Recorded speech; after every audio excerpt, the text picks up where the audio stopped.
Hello everyone. तो कैसे हैं आप सब लोग। चैनल पर पहले एक स्ट्रैटेजी वीडियो था, फुल स्ट्रैटेजी बता रखी थी मैंने अपनी, क्या बुक्स यूज़ करी हैं, कहाँ से मॉक टेस्ट लगाए, कैसे कैसे आपको कितना टाइम सब सब्जेक्ट्स को देना है, वो सब एक वीडियो में पहले बता चुका था। बट उसमें थोड़ी ऑडियो क्वालिटी और कैमरा क्वालिटी सही नहीं थी, तो इसलिए एक नई वीडियो अपलोड कर रहा हूँ ताकि थोड़ा हेल्पफुल हो आपके लिए और आपको देखने में कोई प्रॉब्लम ना हो। तो इस वीडियो को देखें और आपको पसंद आए तो ज़्यादा शेयर कर दीजिएगा। तो मेरा नाम है अभिषेक पांडे और मैं दिल्ली का रहने वाला हूँ। मैंने एयरफोर्स का एग्ज़ाम 2 बार क्वालिफाई किया है और आप देख सकते हैं ये मेरा एयरफोर्स के मेडिकल का ग्रीन कार्ड है। मेरा मेडिकल गोरखपुर में हुआ था और अभी मैं PSL की वेट कर रहा हूँ। तो इस वीडियो के थ्रू मैं आपसे अपनी एयरफोर्स की स्ट्रेटजी शेयर करने वाला हूँ कि मैंने क्या क्या सोर्सेज थे, क्या बुक्स थी और कहाँ पे मैंने मॉक टेस्ट दिए। तो इन सब के बारे में बात करने वाला हूँ इस वीडियो में मैं आपसे। तो फर्स्ट ऑफ ऑल हम बात कर लेते हैं बुक्स क्या क्या थी। तो इंग्लिश के लिए मैंने जो बुक फॉलो करी वो थी आपकी KD campus by Neetu Singh ma'am. तो ये बुक मेरे according one of the best book है इंग्लिश के लिए। मेरे 17.5 मार्क्स हैं इस बार इंग्लिश में। तो ये बुक बहुत ज़्यादा इंपॉर्टेंट है। उसमें खाली मैंने एक ही बुक फॉलो करी है, ग्रामर हो चाहे वोकैब पोर्शन हो, दोनों इसी से करा है मैंने। बस मैंने क्या करा, बार बार इस बुक को कंप्लीट किया है। एक बार खत्म हुई तो दोबारा तो फिर से बस एंड तक मैं इस बुक को करते रहा जितनी बार कर पाऊँ। मेरे अकॉर्डिंग मैंने 20 से 25 बार ये बुक कंप्लीट करी होगी। तो कई लोग क्या करते हैं, एक बुक को कंप्लीट करने के बाद दूसरी बुक पे स्विच कर देते हैं, तो वो मेरे अकॉर्डिंग काफ़ी गलत रहेगा। अगर आप दूसरी बुक पे जाएंगे तो फिर से आप दोबारा नए सिरे से पढ़ेंगे कि बाकी रूल्स सेम होंगे लेकिन कुछ नए रूल्स मिलेंगे। जब आप एक ही सोर्स पे रहेंगे तो आपको एक ही चीज़ बार बार जब पढ़ेंगे तो आपको कहीं ना कहीं वो समझ में आ जाएगी और उससे जब क्वेश्चन बनेंगे तो उसको टैकल करने में आपको आसानी होगी। तो एक बुक रखनी है, जो भी सब्जेक्ट आप पढ़ रहे हैं तो एक ही सोर्स रखिए। ज़्यादा सोर्स आप अगर बांट देंगे तो आपको उनको रिवाइज करने में दिक्कत आएगी और रिवीजन ही है मेन फैक्टर जो आपके सिलेक्शन की तरफ ले जाता है। दूसरे सब्जेक्ट की बात करूँ तो मैथ्स दूसरा सबसे ज़्यादा इंपॉर्टेंट सब्जेक्ट है जिसमें ज़्यादातर लोगों को दिक्कत होती है। तो मैंने मैथ्स किसी बुक से नहीं करी और मैंने अभी तक कोई बुक परचेज भी नहीं करी मैथ्स के लिए। मैथ्स मैंने यूट्यूब से करी है। यूट्यूब पे काफ़ी सारे टीचर्स हैं जिन्होंने बढ़िया से मैथ्स कंप्लीट कर रखी है, बेसिक ट्रिक्स सबके साथ। मैं अपनी बात करूँ तो मैंने राहुल सर स्टडी IQ पढ़ाते थे पहले, अब वो वहाँ नहीं पढ़ाते हैं, उनकी वाईफाई स्टडी पे शायद वीडियोज़ हैं। तो उनसे मैंने मैथ्स कंप्लीट करी है पूरी। उनकी ट्रिक्स और बेसिक मुझे पसंद आया तो मैंने वहीं से कर लिया कंप्लीट और उनको एक नोट्स बना लिए उनके, क्योंकि बार बार रिवाइज करने के लिए अगर मैं वीडियोस रिवाइज करूंगा तो टाइम वेस्ट हो सकता था। इसलिए मैंने सिर्फ नोट्स बना लिए और उसे डेली रिवाइज करता था। तो मैथ के बाद जो नेक्स्ट सब्जेक्ट है हमारा वो है रीजनिंग। रीजनिंग के लिए पहले मैंने क्या करा, कॉन्सेप्ट क्लियर कर लिए सारे, जो भी मेन टॉपिक्स थे जैसे calendar, clock, direction, distance, sitting arrangement. जो भी टॉपिक ऐसे लगे जो मुझे समझ में नहीं आ रहे हैं, जिनका बेसिक मुझे नहीं पता है, तो मैं गूगल पे गया, सिंपल यूट्यूब पे गया और यूट्यूब से जो भी टीचर ने बढ़िया से करवा रखा है, काफ़ी सारे टीचर्स हैं, आपको जो उनसे भी अच्छे लगे आप उनसे उस टॉपिक को क्लियर कर सकते हैं। और उसके बाद जो मेन रोल है रीजनिंग में वो है प्रैक्टिस का। आप जितनी ज़्यादा प्रैक्टिस करेंगे उतनी ज़्यादा आपकी स्पीड इंप्रूव होगी और आप जल्दी वहाँ पे क्वेश्चन सॉल्व कर पाएंगे। तो मेन जो है आपको प्रैक्टिस करनी है। प्रैक्टिस के लिए देखिए SSC की प्रीवियस ईयर की बुक्स आती हैं, चाहे वो किरण की बुक हो तो ज़्यादा बेस्ट है। मेरे पे किरण की नोट PDF थी तो मैं उससे प्रैक्टिस करता था पहले, अब मेरे पास ये बुक है। तो किरण की जो PDFs है उसमें सारे क्वेश्चंस दिए हुए हैं, उससे आप प्रैक्टिस कर सकते हैं। और उसमें फ़ायदा क्या है कि नॉर्मल रीजनिंग की प्रैक्टिस मेन थी, क्योंकि नॉर्मल रीजनिंग आपको पता है 4 से 5 क्वेश्चन आते हैं और थोड़ा लेवल उनका अच्छा होता है, मीडियम लेवल के होते हैं।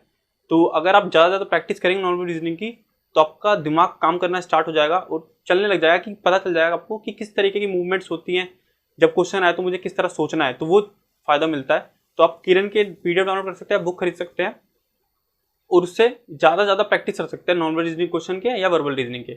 या आप क्या कर सकते हैं, SSC के प्रीवियस ईयर के पेपर जो होते हैं, चाहे MTS के करें और CHSL के, ये हमारे एग्जाम के लेवल के अकॉर्डिंग है। तो इनके जो 25-25 क्वेश्चन होते हैं, आप टाइमर लगा लीजिए, 15 मिनट में 25 क्वेश्चन सॉल्व करूंगा। तो जब भी आप रीजनिंग और मैथ्स के क्वेश्चन करें तो कोशिश करें टाइमर लगा के आप क्वेश्चन करने की कोशिश करें, क्योंकि उससे आपका टाइम कंट्रोल करने में मदद मिलेगी और आप कम टाइम में ज़्यादा क्वेश्चन कर पाएंगे। क्योंकि हमारा एग्जाम ही इस टाइप का है कि हमें 25 मिनट में 30 क्वेश्चन सॉल्व करने होते हैं रागा सेक्शन में, तो आपको टाइम मैनेजमेंट करने में थोड़ा करना पड़ेगा वर्क। तो नेक्स्ट जो हमारा सब्जेक्ट है वो है जीके के लिए मैंने लूसेंट बुक को फॉलो किया। ये one of the best book है 10+2 एग्जाम में, जिसमें भी GK आती है। इस बुक में सब चीज़ें कवर कर रखी हैं, इससे बाहर क्वेश्चन आने का कोई चांस नहीं बनता। इस बुक में जो सबसे इंपॉर्टेंट है वो है स्टैटिक GK का पार्ट, जो विविध पार्ट दे रखा है इसमें स्टैटिक GK का, उसको आपको सबसे पहले करना है। उसके बाद आपको हिस्ट्री, ज्योग्राफी, पॉलिटिक्स करनी है। आप साइंस पोर्शन को बिल्कुल छोड़ सकते हैं। साइंस का एक क्वेश्चन आता है वो भी किसी किसी में, तो वो भी बेसिक लेवल का क्वेश्चन होता है। अगर आपको बेसिक नॉलेज है साइंस की तो आप उसे अटेम्प्ट कर लेंगे आराम से। तो आप साइंस को छोड़ सकते हैं। और जो मेन लोगों में डाउट रहता है वो रहता है कि करंट अफेयर्स कहाँ से करने हैं और कितने मंथ ही करने हैं। तो करंट अफेयर्स का जो मैंने तो कहीं से करे नहीं थे, ठीक है। आप क्या पूरी तरीके से परमार सर की जो पीडीएफ आती है उस पर रिलायबल रह सकते हैं, उस पीडीएफ में से क्वेश्चंस आ जाते हैं, ठीक है। अगर आप डेली सोच रहे हैं कि डेली करूँ मैं करंट अफेयर्स या मंथली वाले करंट अफेयर कर लूँ, तो बहुत ज़्यादा हो जाएंगे और इतनी वैल्यू नहीं रहेगी उनकी, क्योंकि 1 से 2 क्वेश्चन आने और आप इतना ज़्यादा टाइम देंगे उस पर, तो वो सही नहीं है मेरे अकॉर्डिंग। मैंने भी ऐसा बिल्कुल टाइम नहीं दिया उन्हें। मैंने उस टाइम को मैथ्स में लगाओ या फिर रीजनिंग में लगाएं।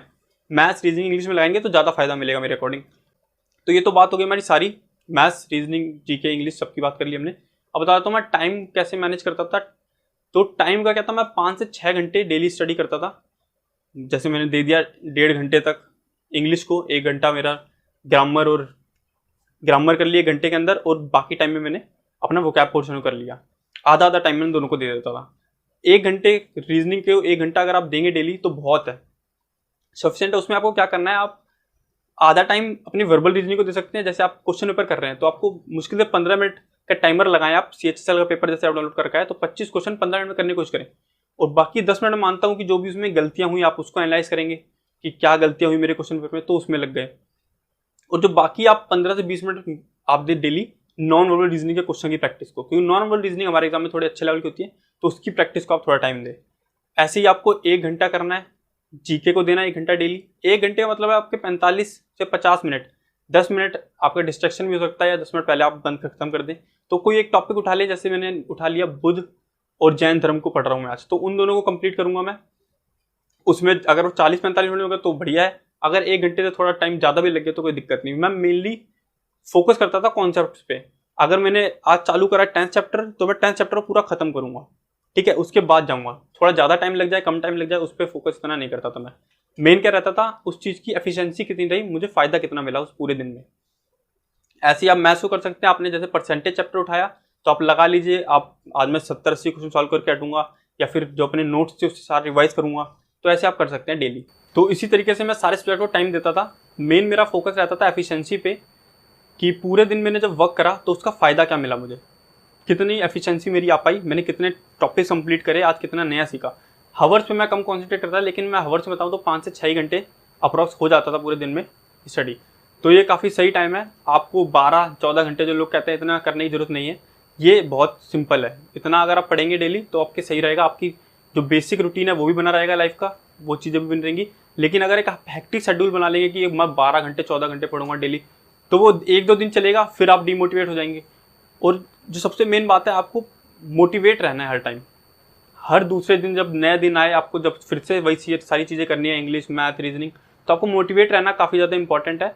तो कोई एक्सटर्नल फैक्टर आपको मोटिवेट करे ऐसा नहीं होना चाहिए, आपको सेल्फ मोटिवेट रहना सीखना चाहिए कि भाई मैं सेल्फ मोटिवेट कैसे रह सकता हूँ। जैसे मेरा मोटिवेशन फैक्टर क्या रहता था, जब भी मेरा मन नहीं करता दूसरे दिन, क्या आज नहीं करने का मन नहीं कर रहा, कल कर लूँगा। तो आप ये सोचिए कि नेशनल लेवल पे कंपटीशन है इस चीज़ एग्जाम का। अगर मैं एक दिन नहीं करूँगा और 1000 बच्चे भी अगर मुझसे ज़्यादा कर गए उस दिन में, तो वो कहीं ना कहीं मुझसे आगे निकल जाएंगे। तो आपको उस चीज़ को ध्यान देना है कि हाँ, इतने सारे लोग भी प्रिपरेशन कर रहे हैं, लाखों बच्चे प्रिपरेशन कर रहे हैं इस एग्जाम की, तो मुझे भी कंसिस्टेंट रहना पड़ेगा जैसे वो लोग कंसिस्टेंट हैं। तो आपको भी डेली इतना टाइम देना चाहिए, 4 से 5 घंटे। हाँ, किसी दिन हो सकता है कि आपका थोड़ा मन कम कर रहा है तो आप कम करें, लेकिन करें जरूर। करना इंपॉर्टेंट है, डेली करना है आपको, ठीक है। तो जैसे जब भी मैं डिमोटिवेट हो जाता था या पढ़ने का मन नहीं करता था, तो मैं करता था 5 से 10 मिनट सोचता था कि इस चीज़ के फ़ायदे क्या होंगे, जो भी मैं मेहनत कर रहा हूँ इस चीज़ का फ़ायदा क्या होगा। तो आप भी सोच सकते हैं कि हाँ, इससे मेरा क्या फ़ायदा होने वाला है, कि मेरे लाइफ में कुछ अचीव कर लूँगा, मेरे पेरेंट्स मेरे पे प्राउड फील करेंगे, कितने खुश होंगे जब मेरे हाथ में कॉल लेटर होगा उस चीज़ का कि मैं सेलेक्ट हो चुका हूँ। तो उस चीज़ को आप सोचें दिमाग में, वो चीज़ें जो आपके साथ बेनिफिट होने वाले हैं आपके फ्यूचर में इस चीज़ को करने से, जो अभी आप मेहनत कर रहे हैं उससे आप कितने साल आगे चले जाएंगे लाइफ में, उन बातों को सोचेंगे तो आप हमेशा मोटिवेट रहेंगे और नेक्स्ट डे आप एक नए जुनून के साथ फिर से पढ़ने में लग सकते हैं, ठीक है। तो आपको जो 5-6 घंटे हैं ना, वो भी अच्छे रहेंगे पढ़ने में। ऐसा नहीं लगेगा कि आप टाइम वेस्ट कर रहे हैं, आप कुछ बढ़िया कर रहे हैं, उसलिए आपने 5-6 घंटे इन्वेस्ट करें अभी, और उसका आपको लॉन्ग टर्म में बेनिफिट मिलेगा। तो लास्ट बात कर लेते हैं हम अपने मॉक टेस्ट के बारे में। मॉक टेस्ट मैंने दिए टेक्स्ट बुक से, उस टाइम पे टेक्स्ट बुक सबसे ज़्यादा चल रहा था, तो टेक्स्ट बुक का मैंने पास खरीदा था और बेनिफिशियल रहा। उससे आप क्या कर सकते हैं, किसी से भी खरीद कर सकते हैं। वैसे तो जो भी टेस्ट के अकॉर्डिंग, आपके जो एयरफोर्स एग्जाम है उसके अकॉर्डिंग जो भी टेस्ट सीरीज आ रही हो, जैसे फिर टेक्स्ट बुक मैंने करी थी, उसको भी देख सकते हैं आप, उसके क्वेश्चंस भी अच्छे हैं, थोड़ा लेवल बस थोड़ा टफ हो जाता है कहीं कहीं या फिर इधर उधर हो जाता है लेवल, तो उसको आप देख सकते हैं। तो आप उसका फायदा क्या है, ऑनलाइन का फायदा रहता है आपको एक फील आता है, क्योंकि कंप्यूटर बेस्ड पेपर होगा हमारा, तो आपको पता चलता रहता है कि कंप्यूटर पे जब पेपर करेंगे तो कैसे करना है, हमें कैसे ऑप्शन क्लिक करना है, वहां पे देखना, स्क्रीन पे पहले देखा क्वेश्चन को, फिर अपने नोट्स में अपने जो रफ शीट है उस पर सॉल्व करा। लेकिन जब आप ऑफलाइन करेंगे तो आप सिर्फ एक कॉपी होती है उसमें से नीचे नीचे कर सकते हैं, तो उसमें थोड़ा टाइम बच जाता है। आप अगर कभी एनालाइज करेंगे तो ऑफलाइन पेपर करने में कम टाइम लगता है ऑनलाइन पेपर करने से, ठीक है। अगर आप सेम पेपर करके देंगे तो आपको पता चल जाएगा। तो ऑनलाइन से थोड़ी हैबिट हो जाती है कंप्यूटर स्क्रीन पेपर देने की, और थोड़ा बेनिफिट रहता है, थोड़ा टाइम मैनेजमेंट भी आपका थोड़ा सही होता है एग्जाम के अकॉर्डिंग। आप ऑफलाइन दे रहे हैं और सीधे जाके एग्जाम में ऑनलाइन पेपर देंगे तो आपको थोड़ा दिक्कत का सामना करना पड़ सकता है। मैंने सारी बातें डिस्कस कर दी कि क्या क्या मेरे सोर्सेज थे, क्या बुक्स थी और कहाँ से मैंने मॉक टेस्ट लगाए। तो लास्ट में मैं आपसे ये कहना चाहूँगा कि अपने दिमाग में आप एक पॉजिटिव अप्रोच बनाएं कि एग्जाम ईजी होगा और आपके अंदर इतना पोटेंशियल है कि आप उसे क्रैक कर सकते हैं। अगर आप सोच लेंगे पहले ही कि एग्जाम मुश्किल होगा यार, मुझसे ज़्यादा प्रेशर कर रहे हैं लोग, तो आप एक नेगेटिव अप्रोच बना लेंगे, जिससे कि आपका जो एफिशिएंसी है, आपकी जो मेहनत कर रहे हैं वो भी ढंग से नहीं हो पाएगी, आप डेली डिमोटिवेट रहेंगे। तो एक बनाना है कि एग्जाम ईजी होता है। आप अगर कंपैरिजन भी करेंगे बाकी एग्जाम से तो भी आपको लगेगा कि एग्जाम सच में ईजी है, क्योंकि यहाँ पे एक एज क्राइटेरिया का फायदा है कि इतनी एज के खाली बच्चे कंपीट कर रहे हैं। बाकी एग्जाम में आप देख सकते हैं कि 30-30 साल तक के बच्चे उसी एज ग्रुप के साथ कंपीट कर रहे हैं, तो आप वहाँ पे देख सकते हैं क्या चीज़ें हो रही हैं। यहाँ पे थोड़ा बेनिफिट है एज का, या फिर आप देख सकते हैं रिजर्वेशन नहीं है डिफेंस में कोई, तो उसका भी बेनिफिट मिल रहा है आपको। आई होप कि ये वीडियो आपकी मदद करेगी और आपको कुछ नए आइडिया मिले होंगे अपनी प्रिपरेशन को और बढ़िया बनाने के लिए। तो अगर अब भी आपका कुछ डाउट रह गया हो तो आप कमेंट सेक्शन में कमेंट कर सकते हैं, मैं सभी कमेंट्स का जवाब देने की पूरी कोशिश करूँगा। Thank you.